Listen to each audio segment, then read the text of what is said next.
एक ऐसा कातिल जिसने न सिर्फ लोगों को कत्ल किया बल्कि उनके कत्ल के बाद पुलिस को खत भी भेजे। ऐसे कोड्स जिन्हें आज तक मुकम्मल तौर पर कोई नहीं समझ सका। वीडियो शुरू करने से पहले अगर आप हकीकत से पर्दा उठाने वाली कहानियां सुनना चाहते हैं तो अभी चैनल को सब्सक्राइब करें, क्योंकि हर राज एक कहानी रखता है। ये कहानी है ज़ोडिएक किलर की।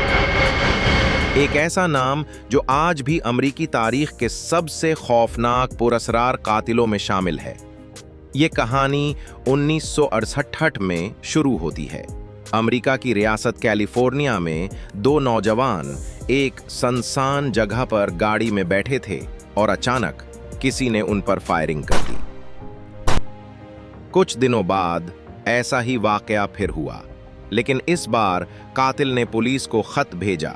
एक ऐसा खत जो कोड्स और अजीब निशानात से भरा हुआ था। कातिल ने अपना नाम खुद ही रखा, ज़ोडिएक। ज़ोडिएक न सानस रफ कत्ल करता था, बल्कि वो पुलिस और मीडिया से राब्ते में रहता था। इसने कल 5 कत्लों की तस्दीक की, लेकिन दावा किया कि वो 37 लोगों को मार चुका है। वो अपने खत्तों में खुद को ज़ोडिएक कहता और साथ एक अजीब सा सर्कल क्रॉस वाला निशान बनाता। हर खत में एक साइफर होता, यानी खुफिया पैगाम, जो सिर्फ कोड तोड़ने वाले ही समझ सकते। ज़ोडिएक ने अखबारों और पुलिस को जो खतूत भेजे वो बहुत मशहूर हुए। उनमें वो दावा करता कि वो अगला शिकार मारने वाला है। लोग खौफजदा हो गए, स्कूल बंद होने लगे और लोग रात को बाहर निकलने से डरने लगे।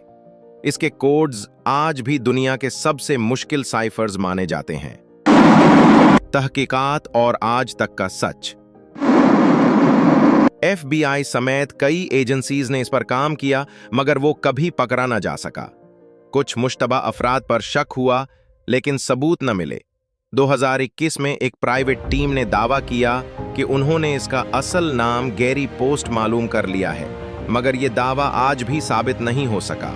बाज लोग तो ये भी कहते हैं कि शायद वो अभी जिंदा है। एक ऐसा नाम जो कत्ल से ज्यादा खौफ बेचता था, वो अपनी शनाख्त छुपाए रखकर एक मुकम्मल दहशत की अलामत बन गया। आपको क्या लगता है, क्या ज़ोडिएक वाकई आज भी जिंदा हो सकता है? कमेंट में अपनी राय जरूर